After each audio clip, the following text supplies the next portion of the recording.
Narasumber saya berikutnya sudah tersambung di telepon Pro 1, tokoh masyarakat Kabupaten Karo, Pak Joy Harlim Sinuhaji. Selamat pagi Pak Joy.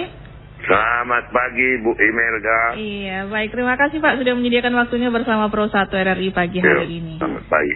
Ya, sebagai tokoh masyarakat Kabupaten Karo, bagaimana sih sebenarnya Bapak melihat politik uang pada setiap agenda pesta demokrasi kita, Pak? Bahkan dari setingkat pemilihan kepala dusun atau kepala desa hingga pemilihan bupati, wali kota itu terjadi. Mbak Imelda, sepertinya saat sekarang ini budaya politik itu sungguh sangat pragmatis. Idealisme sepertinya sudah terabaikan saat sekarang ini. Sehubungan dengan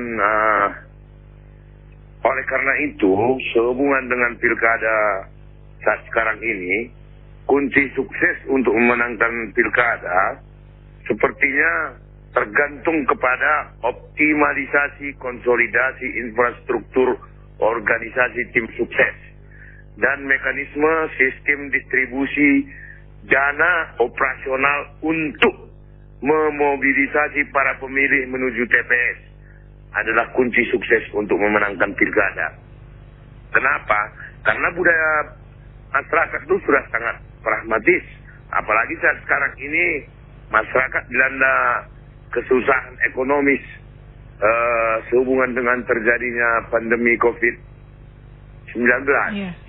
Nah, jadi sepertinya para kandidat tidak bisa mengelakkan budaya itu kalau mau menang, kira-kira begitulah. Itu merupakan salah satu cara yang harus ditempuh gitu ya Pak? Iya, kalau mau menang sih. Oke. Nah, kalau dari pandangannya Pak Joy nih, dugaan politik uang itu bukannya nanti bisa jadi bumerang Pak bagi penerima atau bagi pemberi juga lah begitu kan, karena akan menciptakan koruptor baru tadi seperti yang saya tanyakan juga kepada pengamat ekonomi kita. Makanya para pemilih harus cerdas gitu. Artinya banyak kandidat, pilihlah kandidat yang mau membagikan uang tapi tidak berharap dari situ. Oke. Ini maksudnya untuk menarik masyarakat untuk mempergunakan hak suaranya begitu ya Pak ya? Iya, karena sepertinya sistem pemilu kita itu bukan lagi partisipatif, tetapi harus mobilisasi. Yeah. Siapa yang mau menang, kandidat harus mampu memobilisasi para pemilih menuju TPS untuk menyalurkan aspirasi politiknya bagi dia. Kalau hanya mengharapkan partisipasi, hanya bermodalkan orasi, slogan-slogan, program-program, itu bakalan tidak mendapat dukungan. Kenapa? Karena sepertinya macam kami di Tanah Karo ya. Kami di Tanah Karo ini kan para petani dan para buruh tani.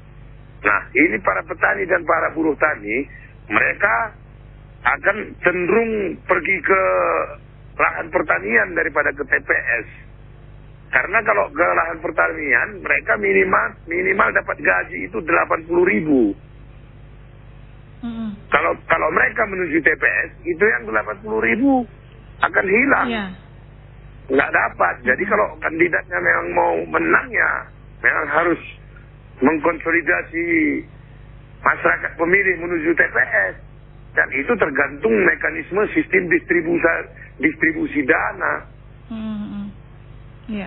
Ini bukannya semacam pembiaran begitu Pak, dan jadi sulit diberantas kan? Lah, di mana-mana juga begitu kok. Bukan di sini aja. Iya. Nah, di seluruh Indonesia. Itu sepertinya karena para elit partai itu sering mempraktekkan sistem oligarki politik. Nah, sebaiknya kalau memang sistem ini mau baik, ya harus dari atas dong para petinggi partai. Masa partai politik minta duit dikasih sama kandidat, rakyat hanya minta 100.000 aja nggak dikasih. Ini bukannya berarti merusak sistem demokrasi, Pak Joy? Maksudnya? Sistem-sistem seperti itu apakah nanti tidak akan merusak sistem demokrasi maksud saya?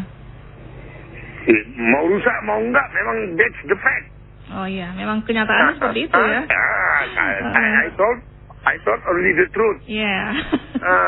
Saya hanya menceritakan kenyataan di lapangan. Mau rusak mau enggak ya tergantung kita. Kalau memang kita menganggap itu merasa rusak, mari berbenah diri bersama-sama, termasuk elit-elit partai di pusat sana. Sumbernya kan dari sana, bukan dari rakyat. Sumber budaya pragmatisme politik itu mereka yang mempraktekannya, dan itu ditonton oleh rakyat. Jadi saya yang menciptakannya. Iya betul. Jadi maksud saya begini Pak Joy, di kala masa-masa seperti sekarang ini pilkada, ini yang paling dekat kan pilkada nih 9 Desember 2020. Pasti akan ada nanti kelompok yang menanti begitu kan?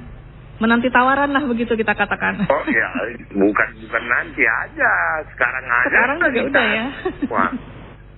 Sekarang aja sudah para TS, tim sukses kandidat sudah bergerilya ya Pak ya.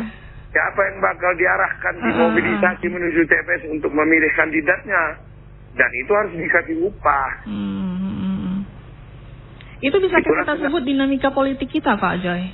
Gimana? Itu apakah bisa kita sebut salah satu dari dinamika politik kita?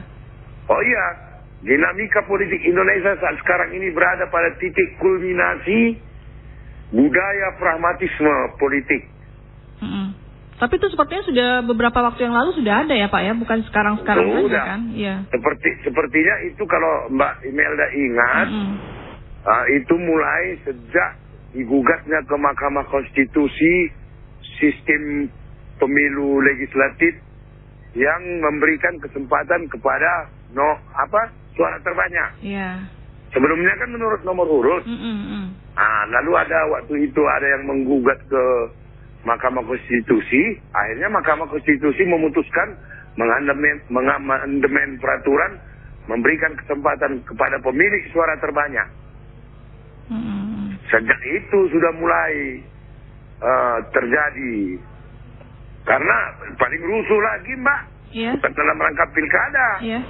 Yang paling rusuh itu ketika pemilu legislatif. Semua kandidat mencari pemilih, dan itu semua dibayar. Dan itu sudah berlangsung sejak tahun 99, pemilu 99. Dan sejak itulah istilah masyarakat yang pragmatis itu mulai terdengar sampai saat ini Pak Joy. Iya, baik. Nah, kalau dari sisi masyarakatnya sendiri bagaimana saran Pak Joy ini untuk masyarakat kita? Ya, masyarakat kita kalau memang mau menerima duit dan memenangkan kandidat, ya hendaknya pilihlah kandidat yang uangnya paling, artinya yang sudah mapan gitu. Jangan kandidat yang nanti mengikuti pemilu masih minjam uang orang. Kalau kandidatnya yang seperti itu, nanti kalau dia menang pun pasti merampok juga. Jadi cari kandidat yang memang sudah mapan secara ekonomis, dan betul-betul mau mengabdi untuk memimpin. Sehingga mudah-mudahan kandidat yang seperti itu, walaupun uang keluarnya banyak untuk memenangkan pilkada, mudah-mudahan punya rasa malu untuk merampok mekanisme sistem pengelolaan administrasi pemerintahan lewat APBD. Iya, ini ada pendengar kita dari Binjai Pak yang juga akan melaksanakan pilkada ini. Setuju Pak dengan apa yang Bapak sebutkan katanya begitu? Karena dari sekarang pun sudah berjalan yang namanya politik uang dan kekuasaan itu katanya. Iya betul, itu betul. Dan itu sudah berlangsung seluruh Indonesia, terutama di tingkat kabupaten kota. Iya. Kalau untuk pemilihan kandidat presiden sih nggak begitu kali, nggak ada pun, bahkan nggak ada. Tetapi kalau untuk tingkat lokal, itu sudah sangat kental. Dan itu memang harus dirombak melalui amandemen peraturan perundang-undangan di tingkat pusat. Berarti kita bisa melakukan sesuatu untuk itu ya Pak Joy?